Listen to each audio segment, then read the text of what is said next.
Unë nuk do të merrem me vendimin e drejtësisë sa është i drejtë apo i pa drejtë, sepse nuk është momenti, sepse pyetja juaj ishte pak ndryshe për sa i përket të çfarë zhvillimesh kemi brenda godinës së kryeministrisë dhe jo se si vendosi gjykata është në raport të drejtë me ligjen.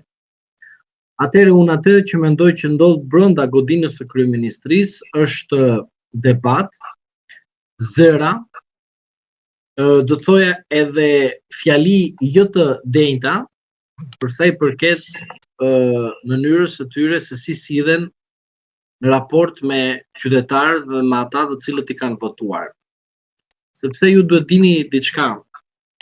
Në rastin se zoti Ahmeta i qeka një person i cili qeka edhe dyshohet i korruptuar, dhe zoti Veliaj po njësoj, nuk mundet të kemi po në të njëjtën godinë zëvendës kryeministrin të jetë në të tilla nivele.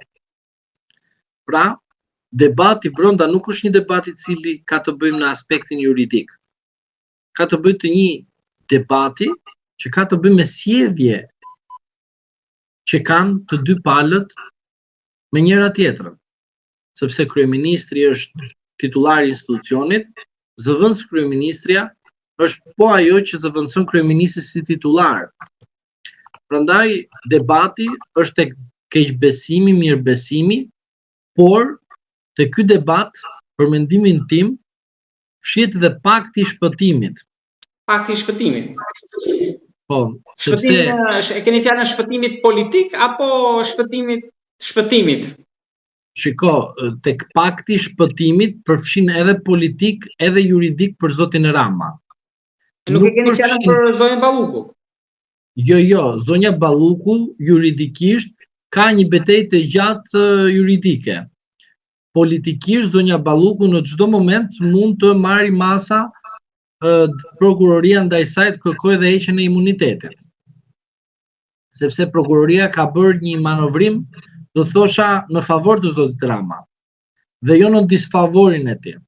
Prandaj nuk doja ta analizoja, sepse do futemi në një situatë juridike. Por unë po ju them që zoti Rama po negocion me zonjën Balluku për shpëtimin e tij politik dhe juridik.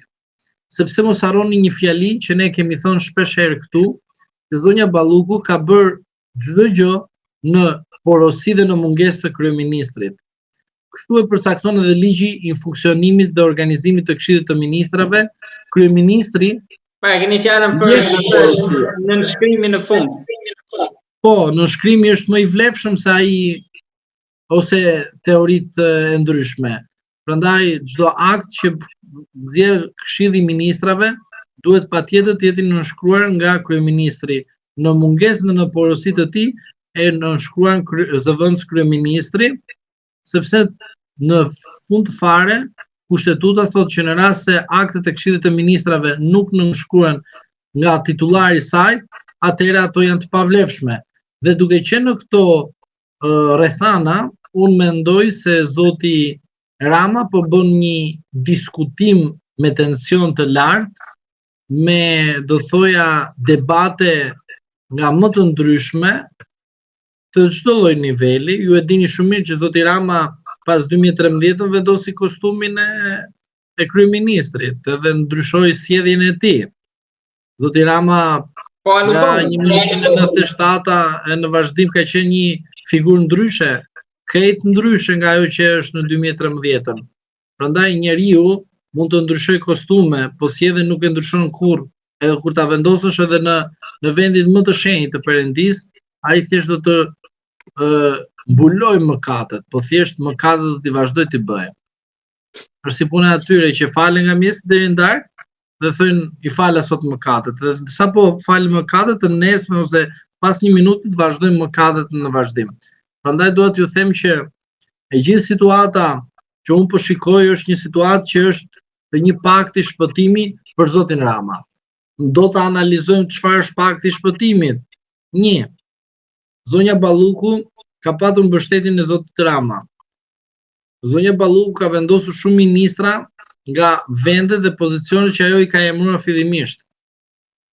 Zonja Balluku ka pothuajse për mendimin tim 14 deputet që janë të ri në parlamentin shqiptar, që janë të ri edhe në Partinë Socialiste. Pra, Do po mendoj që ajo ka mundësi. të marrë një pjesë të grupit parlamentar. Po është aftë dhe zonja, pse jo mos ta bëjë. Në rast se ajo nuk do ta bëjë, do të shkërmoqet juridikisht. Ta garantojmë. Ka dhe në qeveri. Po ka edhe në qeveri. Ata në qeveri nuk kanë pesh, ata në qeveri janë kot. Por unë po të them deputet, kush vlen më shumë, ministri apo kartoni? Kartoni deputetit vlen. Prandaj Rama tenton të bëj sa më shpejt një mbledhje me PD-n që të bëjë marrëveshje, të bëjë ndryshime kushtetuese.